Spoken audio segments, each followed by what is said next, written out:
My people, the truth is finally out, after which the government don talk say na this one na im be the right thing to do, say this particular act is not welcome. My people, na there na im different different updates come dey surface, different different secrets just dey come out. My people, make Haruna, who tragically lost his life after his wife allegedly set him on fire following a domestic dispute in Akwa Ibom State. The tragic incident was said to have occurred on September 22nd, just 5 months after the couple got married on April 21st, 2025. Well, according to reports, Lieutenant Haruna and his wife Reti had a heated argument in their home, which escalated when she allegedly got petrol out of anger, doused it on him, and set him ablaze. The army officer was rushed to the University of Uyo Teaching Hospital, where he was receiving treatment for severe burns, but tragically passed away from his injuries. Social media has been awash with reactions after a video of their wedding began circulating online. It has shocked the military community and raised serious questions about domestic violence and anger management. In a statement from the Assistant Director of the Army Public Relations Officer, Lawal Mohammed Unuyo, on Tuesday, the Army condemned Lieutenant Haruna's death and extended their condolences to his family.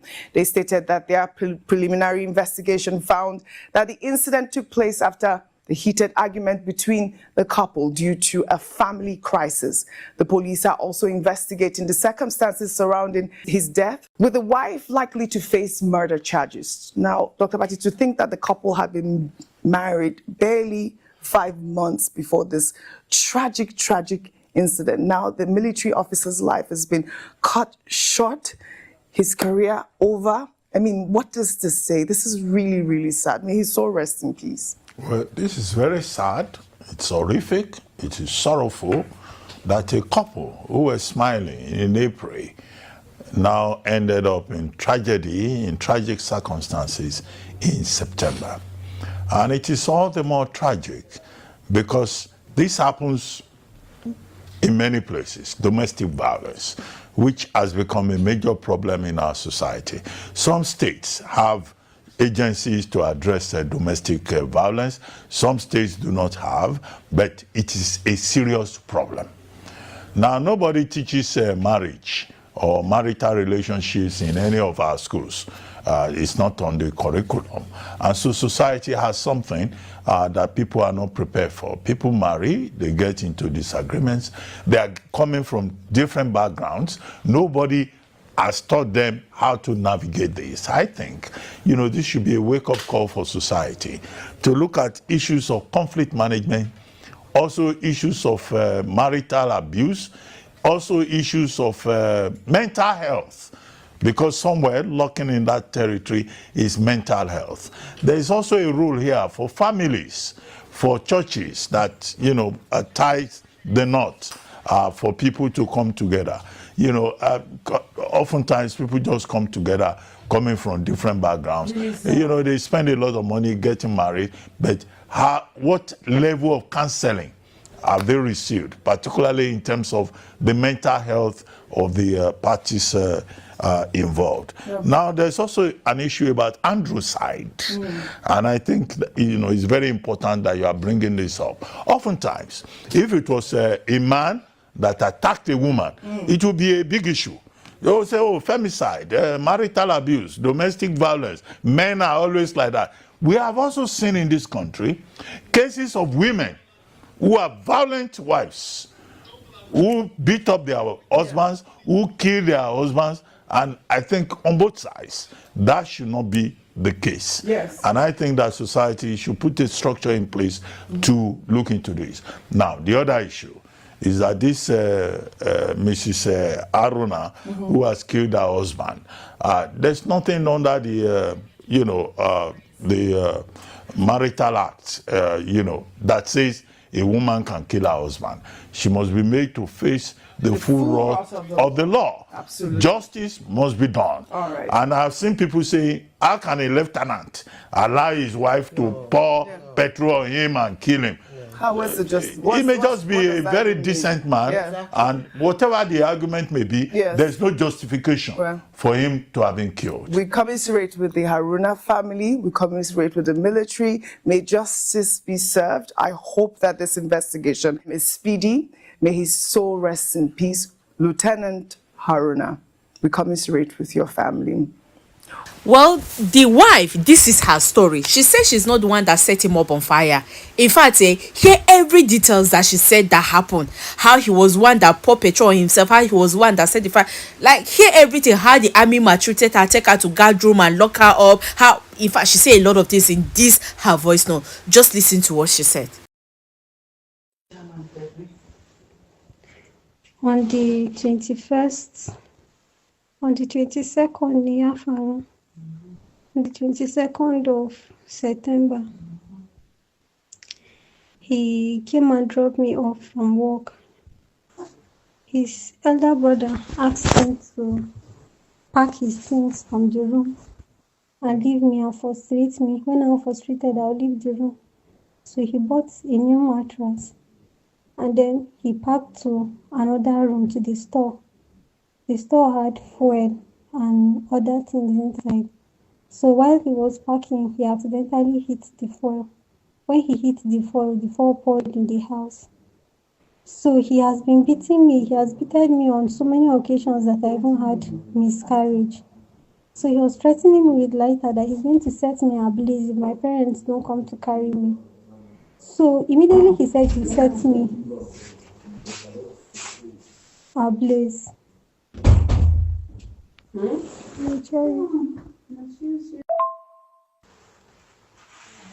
What are they saying? What are they saying? It's just that first statement in shop. I didn't really allow. Even though they describe, they should bring his wife. They didn't allow me. Even him, he was begging. He was begging that I should come and see him. I should come and see him. He was even telling them that they should forgive him. I didn't do anything to him. It was accident. My sister was helping them draw attention to the barracks. So keep prolonging case. So just unlocking, did not no access to my phone for how many days? Why are they locking his wife? Why is he locking? Why are they locking his wife? He told them it's a super case, ma. Swinky burning case. I'm so super case and Swinky burning case.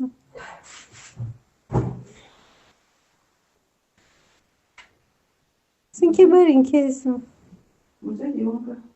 He buried to come.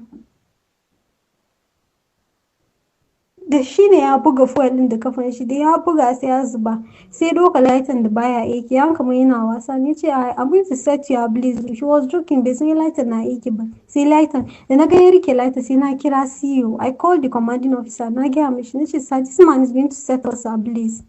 Abin da na gaya ma CEO kenan. I called him 3 times. See investigation team din ma, they checked my phone, they saw that I truly called CEO. Na gaya ma CEO, nace this man is going to set us ablaze. Shi yana gan kamar yana wasa da lighter ne, bai so ya lighter din na functioning ba.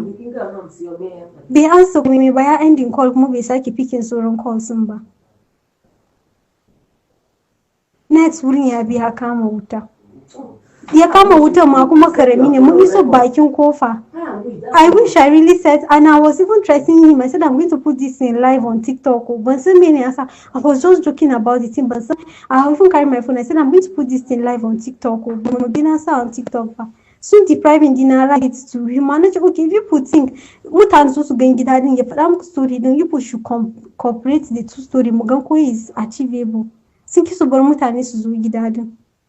Naturally, I'm a civilian. You are not supposed to treat me like that. I'm not your personnel. I'm a civilian. You should treat me like a civilian. Okay, hand me over to police. Let police come and see what happened. They were protecting Amini. Swinky. So locked in a guard room for 13 days, a bit 12 days. It was running the no for she was a casa money. She has some begins some county Even MRS. now they are disturbing, they say whether you're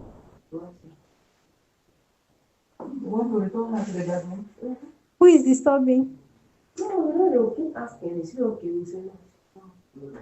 I'm why not a bed. That's office. You got them there, are you okay? I keep saying, two right there. It's not okay. Are you sure? I said she's okay.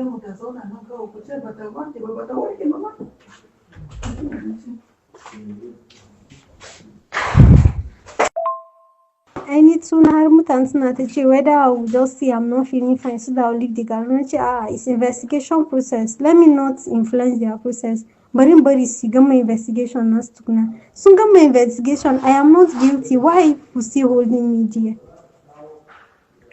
Why people still holding me there when I'm not guilty? Even my husband told you people I did not do anything wrong. It's just his brothers that I didn't get for that. My husband knew that I didn't do him anything wrong. And he knew why I was keeping quiet was so that his job would not be at stake. He kept sending people to ask how am I, they should take care of me. So how am I? Now that is his own way of telling me, calm down, everything will be fine. If you want to treat somebody as a civilian, treat them as a civilian. It's not a bani wahala for no reason. What can I mean? In some council, everything is management. But when it's worse, that's when they will.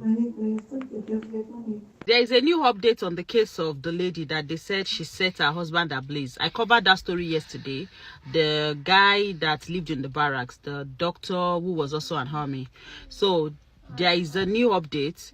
The voice notes came out today where the lady was explaining her side of the story. So she said that she and her husband have always been having misunderstanding. He was always maltreating her. They always had problems. And anytime they had problems, she would move from the room. She would move to another room. Blah, blah, blah, blah. This particular day, they had their problems as usual. She said even the family members already knew. And this guy told her that she should leave. But, you know, she said she was always protecting him because she knew that his job does not permit him to be abusive. That if she ever reports him to the Oga, you know, as a homie, if she ever reports him, he might lose his job. They would deal with him. You know how these military people do. So she said she was actually covering up for him. She did not want everybody to know that her husband was kind of abusive. So she was covering up for him. She said this particular day they had a misunderstanding as usual, and the man decided to get a new mattress. He got a new mattress and said he was going to move into the storage unit where they kept some other stuff, some stuff. She said in this storage unit they had fuel, petrol. They had it in that store. So while he was putting that mattress in, she said that he hit the keg. You understand, the jerry can where the petrol was, that man unconsciously hit it with the mattress, and the whole petrol in the keg poured. So she said after that, there was smell of petrol in the house, but it wasn't as if everybody paid attention to it. So while they were having their fight as usual, he picked up a lighter. That's what she said. I'm only narrating a side of the story because a lot of people have been dropping comments under my page saying, have you heard that side of the story? And I told them, when I see a story on the blogs, I'm just a narrator. I'm just going to tell the story as it is. And I'm going to make reference to where I saw it. So I'm not saying it as if I was there or as if I'm confirming it. That's why I always say if the allegations are true, that means I'm alleging. So for all of you that are saying here aside of the story, no, I'm a narrator. I'm not a journalist. So she said that he brought out the matchstick and he was saying that he's going to burn her. He's going to unalive her. That was what she said. She said this man thought that that the light stick was no longer working. Wanted to use that to just threaten her to see if she was going to leave or move away. But she didn't. So it was after he snapped his finger at it and everything blew. He blew up and it started burning. That's what she said. She said while she started screaming for help, she asked people to come and help them. She said they took her and they locked her in the guard room. You know, this military personnel won't bokpa. They know they bokpanya. She said they locked her up. That even while her husband was in the hospital, he kept telling them that she was innocent, that she didn't do anything. That the husband was even sending people to come and check up on her in the guard room. She said she asked them to treat her like a civilian. I'm not one of you guys. Let the police come and arrest her and do the investigations. But the military personnel insisted that no, they were going to keep her there. They kept her there for 13 days. And she said her husband kept telling them that she was innocent. She wasn't the one that did it before her husband died. So if all of this is true, we hope that the investigations are thorough and she's set free, if truly she didn't do it. But, you know, there are so many circumstances surrounding all of this. Nobody was there. If it's just her and her husband, it will be very difficult for her to prove her innocence. But as it is, she's speaking up, and we want to listen to her. So for all of you that are saying, have you heard the side of the story? This is the side of the story that I heard. So thank you and have a wonderful day. The average educated Nigerian, in order to be shown as a liberal, very freedom-loving, democratic person, is always trying to be nice to the North. There is no reason to be nice to the North. They are our brothers, and we have a right to fight over the issues that we need to change. It is no longer right to be nice to the North. Because in this particular case, I give you a very good example now. You have a governor who tells you that all the non-Nigerian Fulanis must be catered for by the Nigerian state, and actually argues against the respect for international boundaries, argues against national policies on the grounds that one ethnic group, which just happened to be the ethnic group with which the British worked out an alliance, should permanently remain a freeholder, moving across all boundaries, respecting no laws and things of that nature. If you are talking about all Nigerians having a right, that is a claim to a divine right that you are not allowed to touch unless you belong to that ethnic fraction in Nigeria. If that ethnic fraction had the means to create a nation, they would have created one by now. The truth is that between the Fulani and the Hausa, there is a very badly structured sense of nationality. The way people talk about it, those who know, they will say a pulo is a pulo and a kado is a kado. It means that although they speak the same language, they have not managed to create a sense of nationality. And they have imposed that in every other part of Nigeria and in every Nigerian conference and situation. We just don't need, we don't have to be over-liberal. Let us confront the issues. When you allow a small minority to control a majority, as I once said in this station, they can only... The senators particularly asked that the base be near the forest belts of the Felodon local government area to serve as a rapid response hub against worsening insecurity in the region. The resolution followed a motion sponsored by Senator Lola Ashiru on the urgent need to address insecurity in the Kwara South Senatorial District, raising an alarm over the spate of kidnappings, killings, and attacks by armed bandits. The Senate expressed grave concern about the deteriorating security situation, especially in the concerned LGAs where entire communities have been displaced. Urge the federal government to establish a permanent military base in Kwara South Senatorial District near the forest belts of Ifelodun as a rapid response hub, and mandate the Chief of Defense Staff, Inspector General of Police, to deploy additional troops and special units to clear the forests and restore normalcy in the affected communities. Prayer 3, direct relevant security agencies to identify and prosecute local collaborators aiding bandits operations in Kwara South and other affected areas in the country. Mandate the Senate Committees on Defense, Police Affairs, and National Security and Intelligence to undertake an on-the-spot assessment of some affected areas and report back within 2 weeks, and mandate the Senate to invite the Minister of Defense, Chief of Army Staff, and Inspector General of Police to brief the Senate in plenary on the coordinated federal response to insecurity in Kwara and other areas so affected. Senate President Godswill Akpabio on the situation in Kwara State. So Nigeria's political and economic direction remains a subject of deep national debate, from renewed calls now for Nnamdi Kanu's release to questions over the federal government's new borrowing plan. The issues shaping governance are as complex as they are urgent. In this exclusive conversation with a former governor of Abia State and a senator representing Abia North in the National Assembly, we're exploring through his thoughts on the state of the nation, the shifting terrain ahead of 2027 is those who are planning that party of theirs is going to go into extinction because they say they will be beaten silly. The turbulence within Abia's own politics and the recent resignation of the Minister of Science, all against the backdrop of Nigeria's search for stability and inclusion. Senator Oju Uzor-Kalu, former governor of Abia State and senator from Abia State, APC. Join us now. Thank you so much, Your Excellency, for joining us tonight. It's good to see you. And seeing you dressed all suited up reminds me your first time as governor of Abia State. You were looking more handsome then and perhaps a bit more corporate then until you started wearing your other kind of attires. Well, attires is what a man wears, according to the wife's choice. So is your wife that determined this? Yes. He told you to wear this? My wife always... You know the danger is when you are looking more handsome. It looks like you're in the market. She wants me to be in the market always. Jokes apart, let's get to the serious matter of... perhaps I should begin with what came out of court today.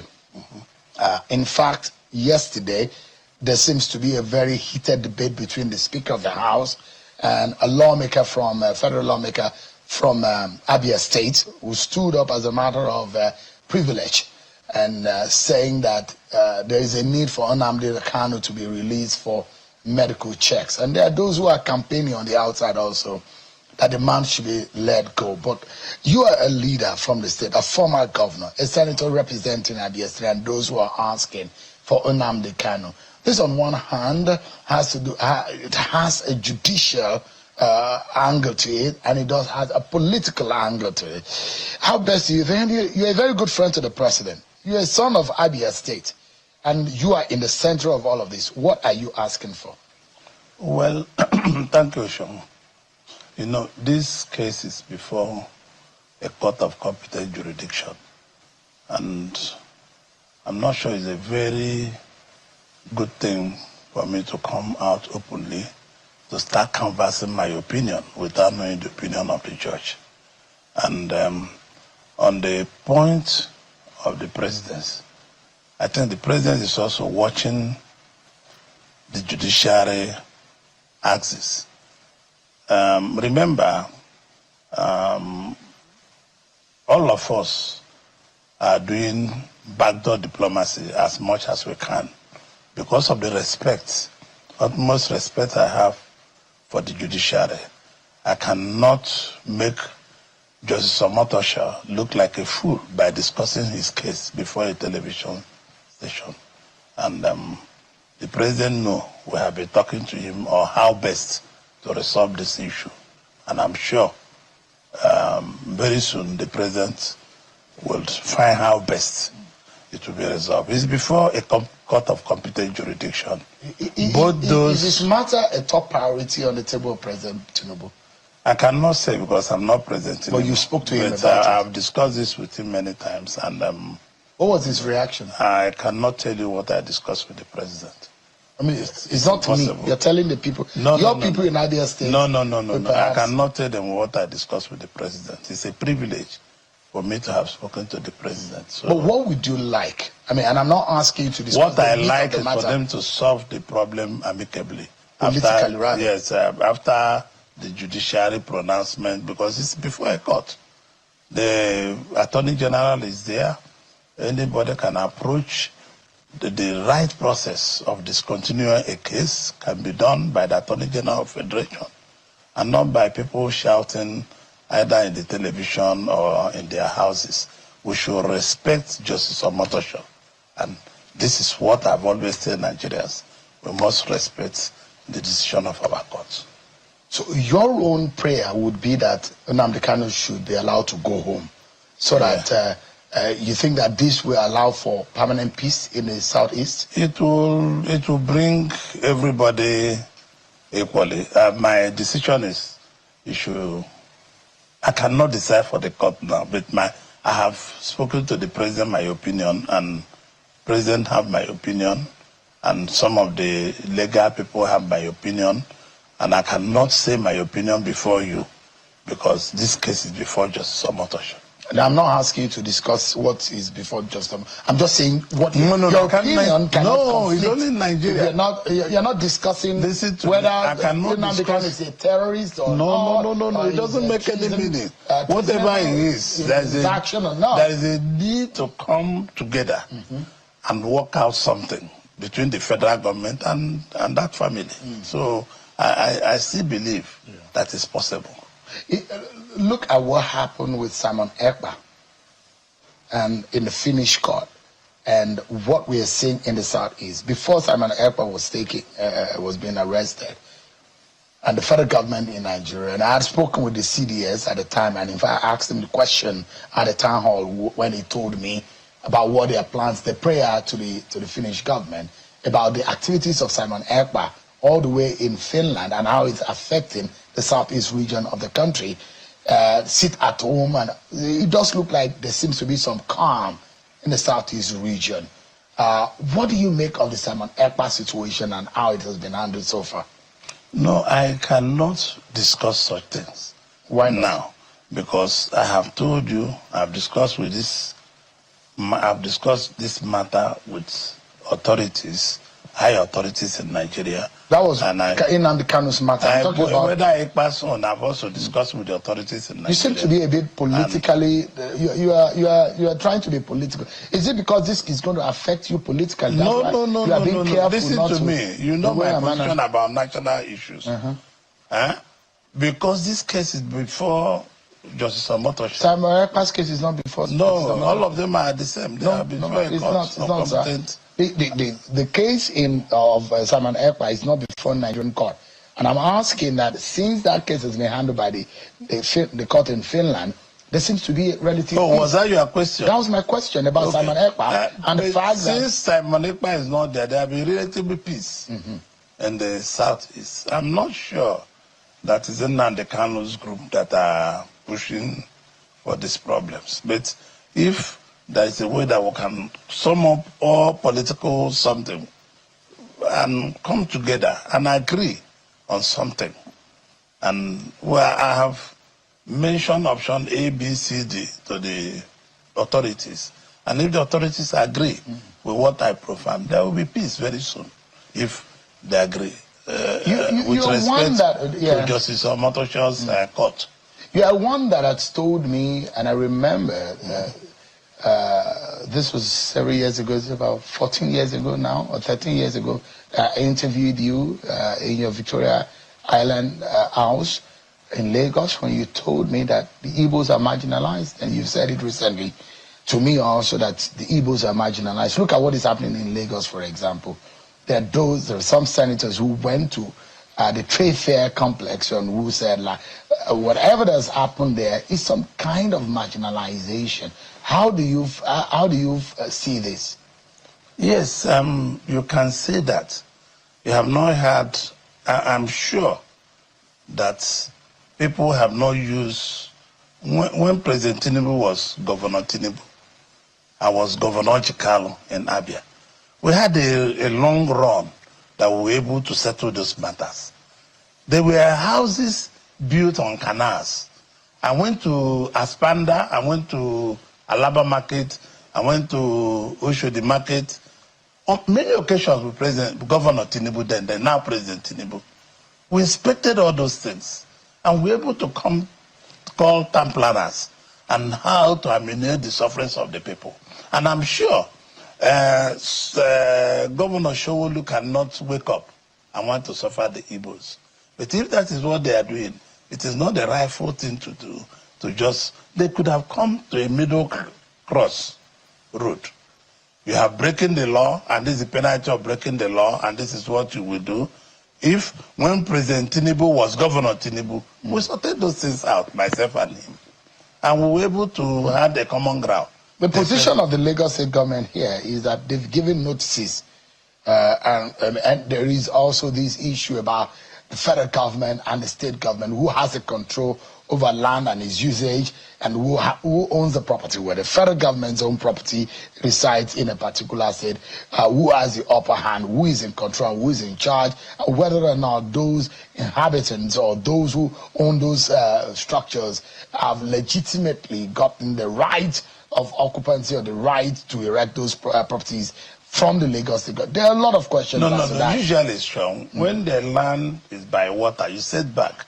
Some are owned by federal government, some are owned by the state government. I cannot see. I'm still going to go to Lagos. I'll make effort to reach to Governor Shomolu and his authorities. I'm going to see those things by myself, because if government has said they are set aside and you contravene it, and notices have been given to you, both parties, I'm just saying, because of the economic, Lagos State government might be right, because of economic problems, they could have resented by not going to pull down the buildings and find a better solution. I'm not saying when you do what you are not supposed to do, you are wrong. But because it could be that some of your brothers there were yes, wrong. they might be wrong. Why not? Because if I gave a setback and you did not follow the setback, the house will be pulled down. When you told me, and you've said this a few times, that Igbos are marginalized, in the scheme of things, now you belong, at that time, you don't belong to the ruling party. And there is a clamor for I've always been in the ruling party. At the time when I was two-term governor of... I'm saying that when we had that interview, you were out of... You were not a governor. I was not a governor, I was not a senator. Yeah. So, and you said that it was a time for Igbo presidency at the time. Do you think it's still time for Igbo presidency in 2027? Well, I'm in a party where we have made a decision to feed President Tinubu for the second time. Even if I feel that it's for Igbo presidency, those thoughts are no longer visible, because I'm caged up in a party where I have signed to nominate President Tinubu, so it's no longer visible. I don't think it is visible, but the party I belong to have chosen a presidential candidate. And which is President Tinubu? Which is President Tinubu. But in the scheme of things, does he still leave a sour taste in the mouth of the people of your region? No, let me tell you, we really need presidency, but if a president can be fair to all Nigerians, as is President Tinubu fair to your people? Well, I'm not in position to say now. All I know, you are giving them whatever constitutional to say. When you are in position of authority, there are a lot of hits from everywhere. So President Tinubu is trying to address these issues. But you don't think that Igbos have been fairly treated just yet? No, since after the Civil War, Igbos have not been fairly treated. I've told you this many times. I don't hide in saying it. Igbos have not been fairly treated all over Nigeria. And I want Nigerians to know that they need to reabsorb the Igbos and play on the rules with the Igbos the way it's supposed to play, so that everybody will be equal, that the country will develop. As long as you want to clamp down the Igbos, the country will find it difficult to do. How do you think we have a lot? How do you think that the Igbos are being clamped down? Igbos, commerce-wise, upper hand; trade-wise, upper hand; economy-wise, upper hand. Igbos are literally in every nook and cranny of this country. Go to in the interior. You've lived in the northern region of the country. Go to the interior of Bauchi, the interior of Maiduguri, the interior of Sokoto, the interior of Katsina, Taraba. The Igbos are there. Anywhere you cannot find an Igbo man, be worried. Nobody will live there, I agree with you. But you see, so how then is an Igbo man? The sagacity of saying, oh, these Igbos, the comments discourage people. My children came back here, and when they went out to go around, they said, oh, the way they talk about Igbo people in this country. I said, well, that is what it is. Igbos have not committed offense. I have not committed offense. I didn't know how the Civil War started. I didn't know how it ended. And we should forget about that. Look at small Rwanda, with all the hatred in that country. You can see the progress they have made. We should be able to leave this tribalistic something, leave religion, leave ethnic.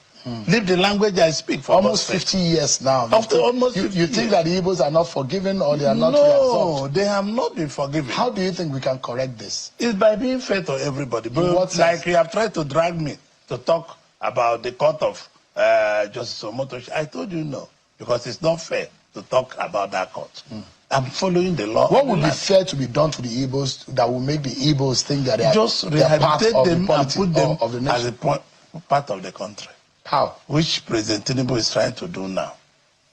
Bring them back. He's trying to do, but he has not done it. No, he's doing it. I mean, our roads are improving, our everything are improving on the way, unlike the way they were left before. Before, nobody talks about the express road. Look at it. Done the Port Harcourt express road going to Port Harcourt during the Enugu Long Panther express road.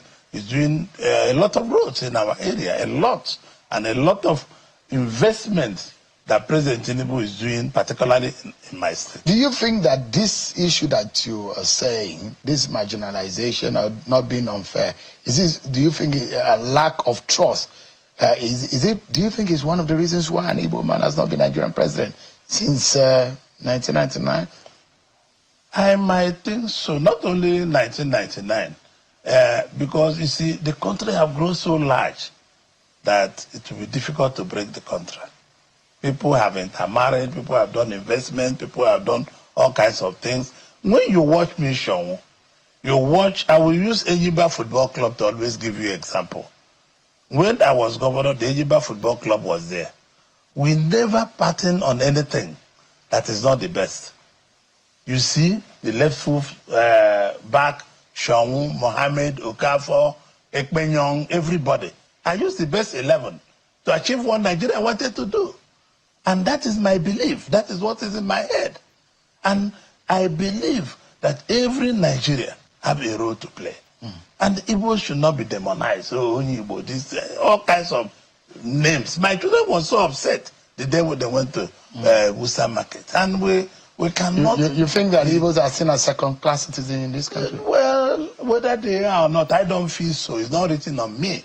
And that's why your ambition of wanting to be president, you still have that ambition. I still have the ambition. I'm competent to be president of Nigeria. I'm very competent. But it's not in 2027. No, it's not. I'm supporting President Tinubu. So imagine if a southerner becomes president in 2027, that's after 4 years, and I'm imagining now you as a grandfather now, by the time another southerner will get a chance, that will be in another 12 years. 12 years plus your age now, you'll be in your 80s. No, I'm 65. Yeah, for 12 plus 12. What will I be? You'll be like 78 or close to 80. President Trump is 79. So you still can be president yes, at of 79. course. If I'm healthy, if God give me life and good health. The question is not age. The question is competency. What is in my brain I need to deliver? It's not when or where. It is how ready you are. You think that the Igbo should support Peter Obi? Maybe the aspiration of an Igbo man. Let me be honest with you. I'm a member of APC, and I don't want to discuss Peter Obi. I've told you this before in this channel. I don't want to discuss Peter Obi for any reason. Not for anything, because I don't want to discuss him. You can ask me about the leader of my party, I will answer you. Whether the question is right or wrong, I will answer you. Each time I mention Peter Obi, you become suddenly uncomfortable. No, because I don't want to discuss him.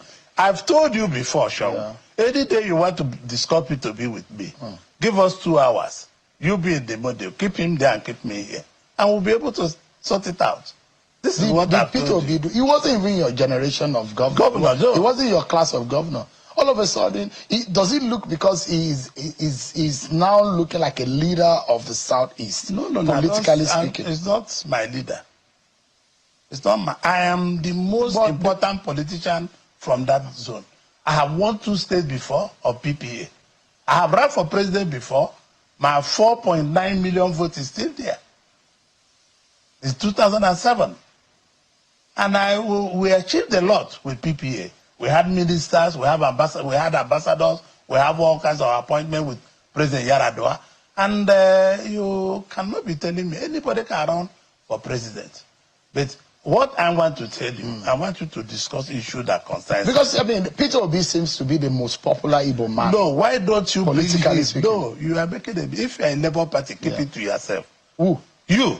Any day. I'm not a politician. No, listen to me. But, I think you have for the last time. Yes, for sir. the last time, let us arrange 2 weeks' time. Put Peter Obi there and put me here. On what? For what purpose? On any purpose you want us. Any question you ask me about. You Peter, get defensive. I will each say time I it mention is, Peter no, Obi. I will say it is present. Is it because they are saying that Peter Obi might beat your party if you contest again? Let us be serious. Can you? If you don't want to get serious, I will remove my suit and rest here. Let us be serious. I don't want to discuss. So Peter Obi matter is not a serious matter. It's not a serious matter in my chapter. That is the truth. Let's take a breather. Get some water for Senator Odius or Kali. And you drink water with me too. We take a break, everyone. But when we return, more conversation about the state of the nation.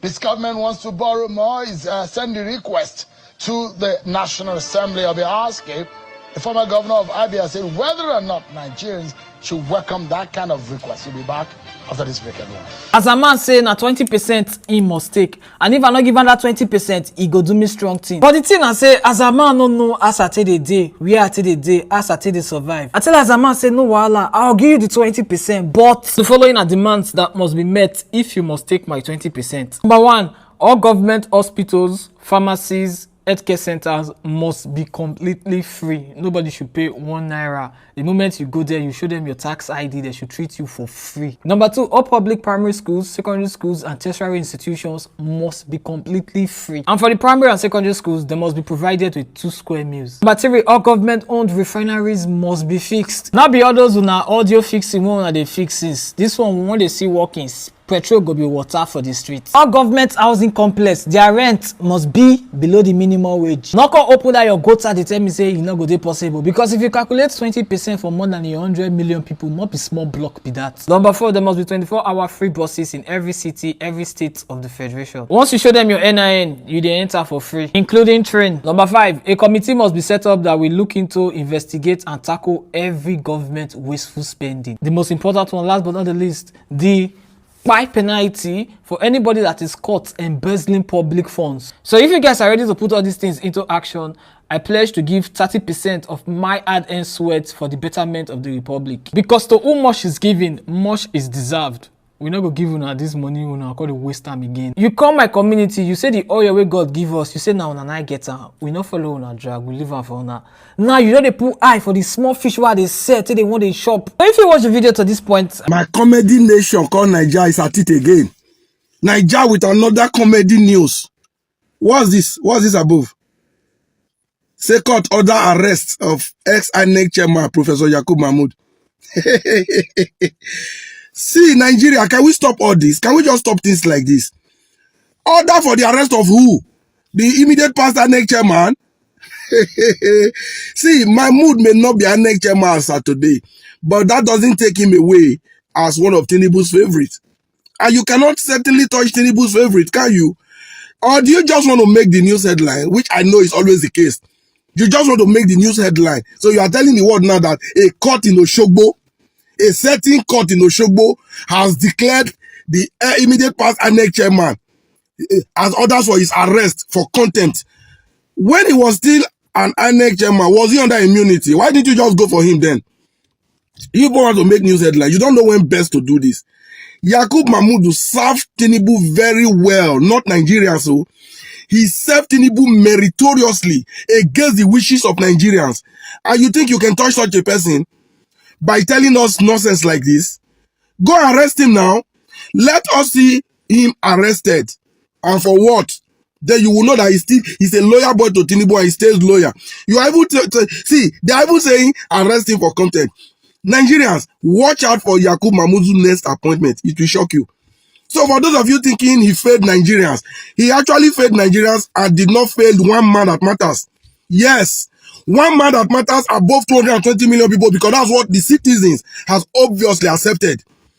One man wants it, 220 million doesn't want it. The wishes of the one man stand. So he's obviously above.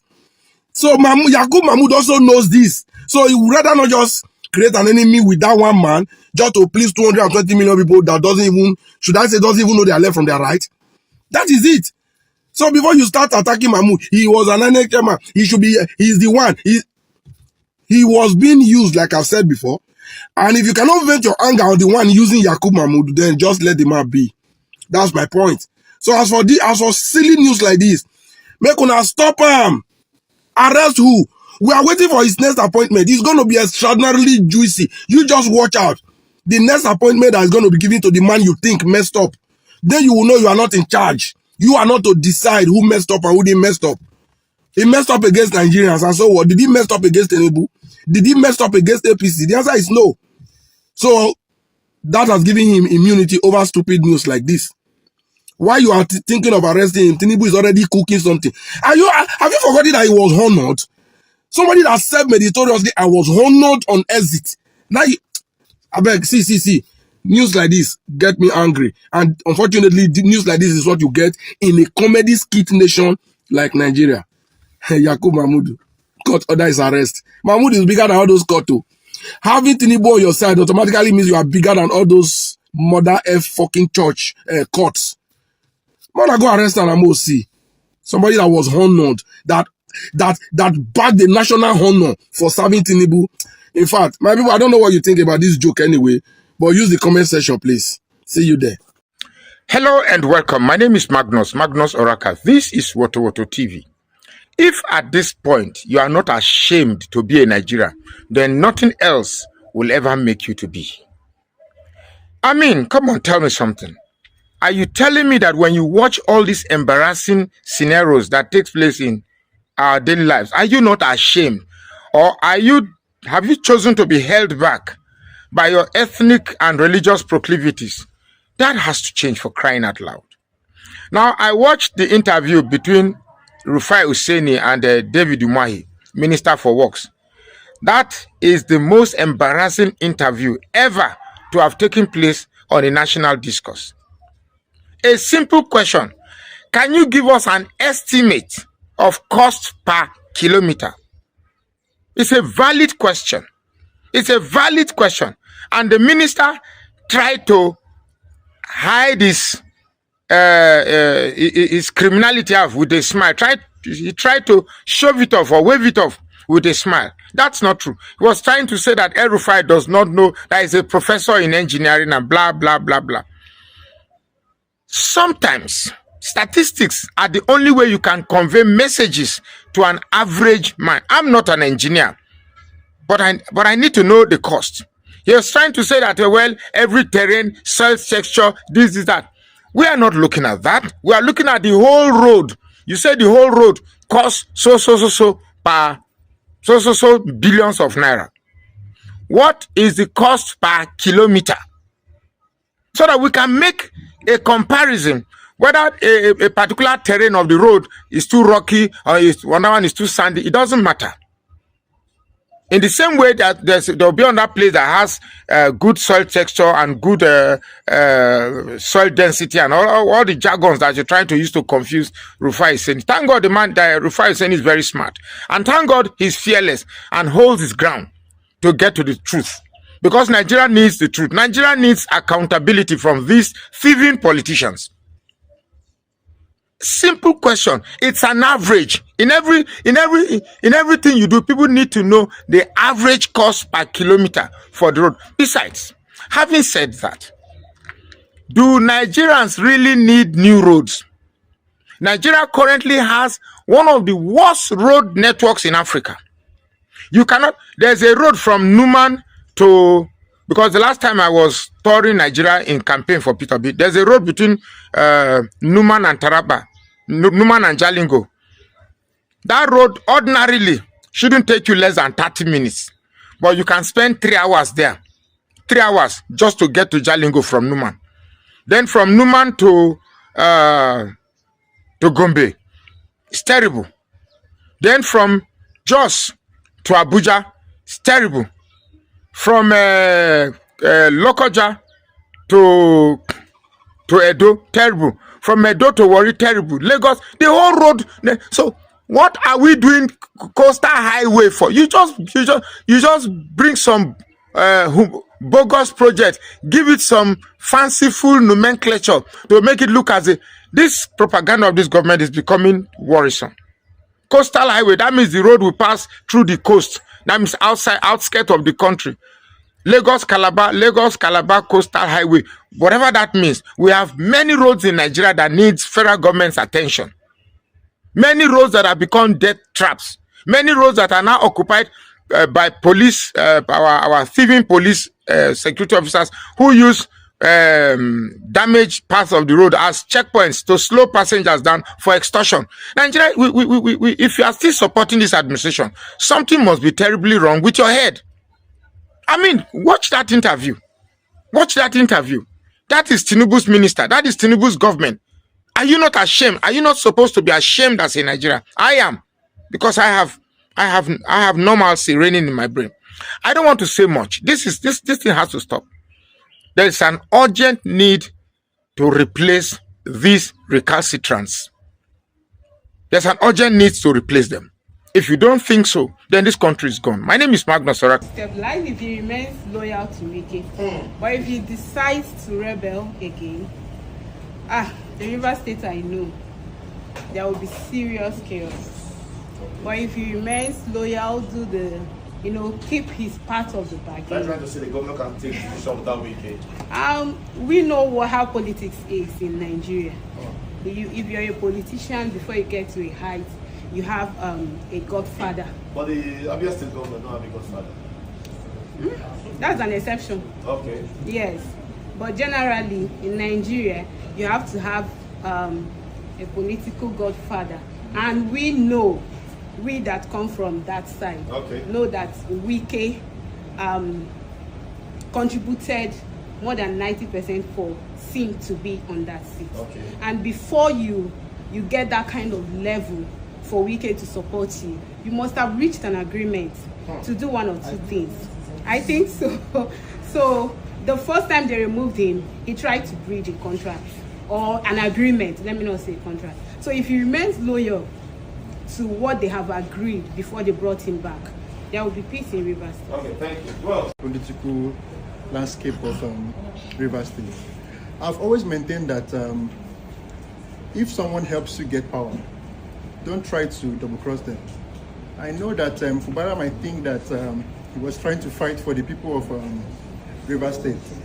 But if somebody helped you, we all know that he would not have become governor without the help of wike. Okay. So that being said, he was supposed to stay loyal until his time was done in the office. So I feel like now that they've sorted their issues out, I think everything will be calm in the state going forward. Okay. I think he has learned his lessons anyways. Wow. He has learned his lessons. I do not support double crossing somebody who helped you. If you thought it was easy, you should have done it yourself when you were running for office.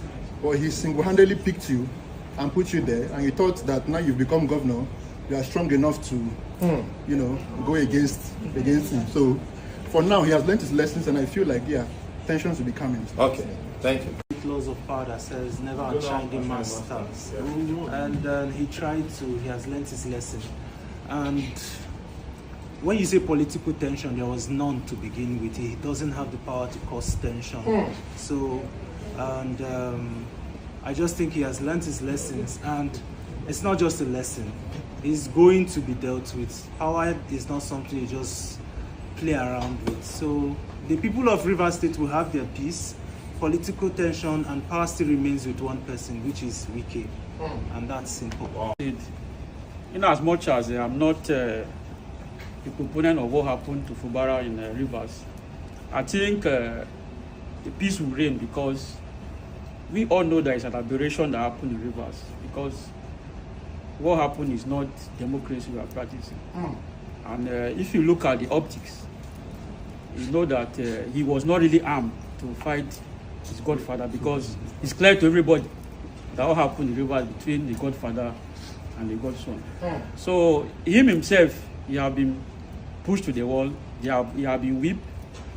So he has no choice, because he already surrendered the position of the governor to his master and to the president. So Fubara as a person, from the look of him, he's so naive, and for now, I think I've accepted his faith to work with wicked as his godfather. So I think the peace will reign, because if you look at the past 6 months, there really nothing that could have warranted that state of emergency. So I think for now, the peace will return in Rivers because he accepted the terms given to him. Thank you. There's never been tension in Rivers State. For me, I just feel that sometimes I ask myself, when in this country would politicians begin to think of integrity rather than wanting to just grab onto power? To start with, Fubara picked a fight he knew that he was never going to win. And if I was Fubara, or if I had an opportunity to advise him, after 6 months, I would never strike a deal. They should go with it. That would have given him a different level in the political terrain as far as Nigeria is concerned. Whatever deal Fubara had struck with Wike, is going back to that office will mess him up because he cannot do whatever he wishes to do. And if he feels that he's going to come back second term, he has made the biggest mistake, because once a betrayer will always be a betrayer. They will never give him a ticket for a second term.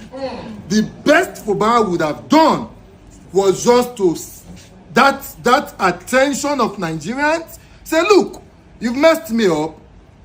Like he said, you've committed an arbitration, remove me from power, go with the power. I'm not interested, I'm not going to come back. At this time, Nigerians would have been celebrating him.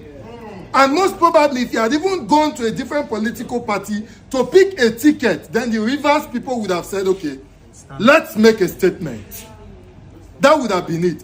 But he's going back to be a governor. And I also felt like even he's going back would have been a little bit more calm. That idea of people tying rapper, coming to sing and act and draw cutlass, very uncalled for. Okay. He would have just come, get into his office peacefully if he chooses to go back and just resume his work. All those celebrations for me was very unnecessary. Agreement to what he said, but I just want to add something. With what Ghana have said, this all bring everything to limelight to make you understand that these politicians are birds of same feather.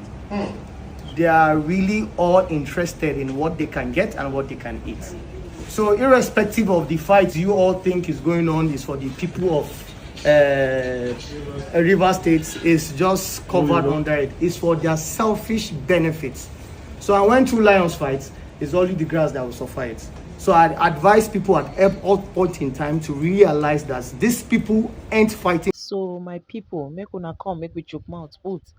Wetin be una take concerning this whole matter wey dey ground, and share this video. Help us like for more like minds and more recommendation. I remain your humble girl, Keys. I mean, they bring una latest. Bye.